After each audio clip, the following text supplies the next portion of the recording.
जय माता दी। कल से सावन प्रारंभ हो रहा है। 2024 का ये सावन कल से प्रारंभ होगा और 19 अगस्त तक चलेगा। सावन में किए गए उपाय अत्यंत प्रभावकारी होते हैं और पूर्ण परिणाम दिलाने वाले होते हैं। आज हम मांगलिक दोष को लेकर जो सावन में जो इनके उपाय किए जा सकते हैं, मांगलिक दोष से पूर्ण मुक्ति पा सकते हैं। मांगलिक दोष जहाँ होता है वहाँ शादी को लेकर परेशानियाँ आती हैं, या तो शादी में डिले होते हैं या दाम्पत्य जीवन अच्छा नहीं रहता।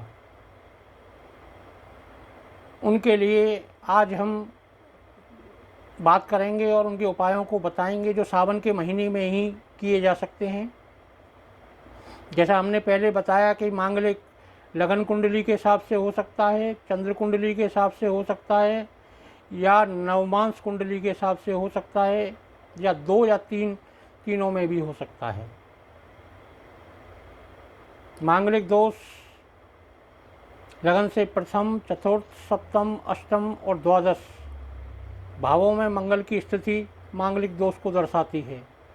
यही स्थिति अगर चंद्र कुंडली में भी है तो भी मांगलिक दोष बनेगा। अगर यही स्थिति नवमांस कुंडली में है तो भी मांगलिक दोष बनता है। सिर्फ एक में मांगलिक दोष होता है, या लगन कुंडली में हो, या चंद्र कुंडली में हो, या नवमांस कुंडली में हो, तो वो व्यक्ति मांगलिक कहलाता है। यदि वो दो में हो, यानी कि लगन में हो और चंद्र में हो, या लगन में और नवमांस में हो, या चंद्र में और नवमांस में हो, तो वो पूर्ण मांगलिक कहलाता है।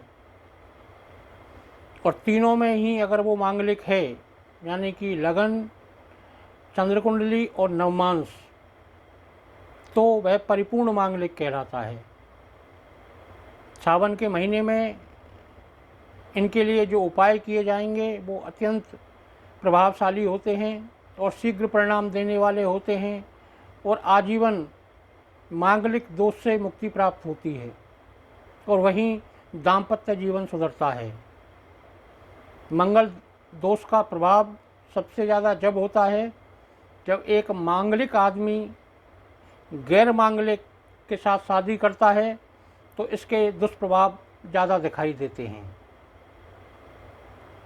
कभी कभी दोनों मांगलिक हों तो भी दाम्पत्य जीवन बिखरने लगता है, दाम्पत्य जीवन खराब होता है। उसकी उन स्थितियों के लिए भी हम उपाय बताएंगे। सबसे पहले हम बता रहे हैं, जब व्यक्ति मांगलिक हो, अर्थात लगन में या चंद्र में या नवमांस में मांगलिक हो, और उसका मंगल अगर प्रथम भाव में बैठा हुआ है, तो उसे सावन के महीने में 4 तांबे के जल चढ़ाने वाले पात्र लेने हैं, और प्रत्येक मंगलवार को उसमें जल डाल के ले जाना है और शिवलिंग पर अर्पित करना है। शिवलिंग पर जल अर्पित करने के बाद उस पात्र को शिवलिंग के पास ही छोड़ के आना है। यह क्रिया 4 बार करनी है, 4 मंगलवार करनी है। आपको अगर मांगलिक दोष की परेशानी है तो उससे पूर्ण मुक्ति इस सावन में हो जाएगी। यदि मंगल आपके चतुर्थ भाव में बैठा हुआ है तो ऐसा व्यक्ति एक तांबे का स्क्वायर और एक चांदी का स्क्वायर, ये 2 स्क्वायर बनाए और प्रत्येक मंगलवार को जल में उसको डाले और जल शिवलिंग पर अर्पित करे। शिवलिंग पर जब जल अर्पित कर दे तो उन दोनों में से तांबे वाले जो स्क्वायर है उसको शिवलिंग पर छोड़ आए, चांदी वाला स्क्वायर अपने पास वापस ले आए, उसे अपने गले में धारण करे। इससे उसके चतुर्थ भाव के मांगलिक दोष का निराकरण होता है। यदि व्यक्ति सप्तम और अष्टम भाव का मांगलिक है तो उसे एक मिट्टी का कुल्हड़ लेना है, उसे पूरा शहद से भर के ऊपर लाल कपड़े से बांधना है, और मंगलवार को 4 मंगलवार पड़ेंगे और चारों ही मंगलवार को ये क्रिया करनी है।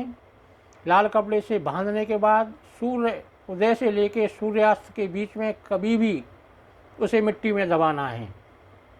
आपको सप्तम और अष्टम के मांगलिक दुष्प्रभाव से पूर्ण आराम प्राप्त होगा। यदि मंगल द्वादश भाव का है, 12वें भाव का है, तो ऐसी स्थिति में आपको नित्य प्रतिदिन शहद से भगवान शिव का अभिषेक करना है, अर्थात थोड़ा सा शहद प्रतिदिन ले जाकर शिवलिंग पर चढ़ाना है। यह क्रिया आपको पूरे सावन के महीने यानी कि कल से लेके 19 अगस्त तक निरंतर करनी है। आपको 12वें भाव के मंगल दोष से पूर्ण आराम प्राप्त होगा। ये वो था जो एक मांगलिक होता है, या तो लगन कुंडली में मांगलिक हो, या चंद्र कुंडली में मांगलिक हो, या नवमांश में मांगलिक हो। यदि 2 में मांगलिक है तो जो क्रियाएं बताई गई हैं वो तो आपको करनी ही करनी है, प्लस उसके साथ आपको 2 मंगलवार खैर की लकड़ी पर मंगल का तांत्रिक मंत्र का हवन करना है। इसमें आपको हवन सामग्री लेनी है, देसी घी और लकड़ी खैर की होनी चाहिए। ये आपको बाज़ार से भी मिल सकती है या आप इसे ऑनलाइन भी मंगा सकते हैं। 2 मंगलवार आप जब हवन करेंगे तो जिस मंत्र का आपको प्रयोग में लाना है वो ओम भ्राम भ्रीम भ्रोम सा, ओम भ्राम भ्रीम भ्रोम सा भौमाय नमः, इस मंत्र का आपको उच्चारण करके 108 आहुति देनी है। दूसरा, आप इसके वैदिक मंत्र की भी आहुति दे सकते हैं। उसमें दंडीगर्भ शंभुताम विद्युत कांति समप्रभ कुमारम शक्ति हस्तम चा मंगलम प्रणमाम्यम, इसके साथ भी आप 108 आहुति दे सकते हैं। यदि तीनों में अगर मांगलिक दोष आपका है तो आपको ये सारी क्रियाएं करनी है। उसके अलावा एक अतिरिक्त क्रिया और करनी है कि नारियल पर शहद लपेटकर 4 मंगलवार बहते हुए जल में उसको प्रवाहित करना है। तो आपको निश्चित रूप से इस सावन के महीने में किए गए उपाय आपके मांगलिक दोष को पूर्ण समाप्त करेंगे, और आपके अगर दाम्पत्य जीवन में परेशानी आ रही है तो उसको पूर्ण संतुलित और सहज और सरल बनाएंगे। जय माता दी।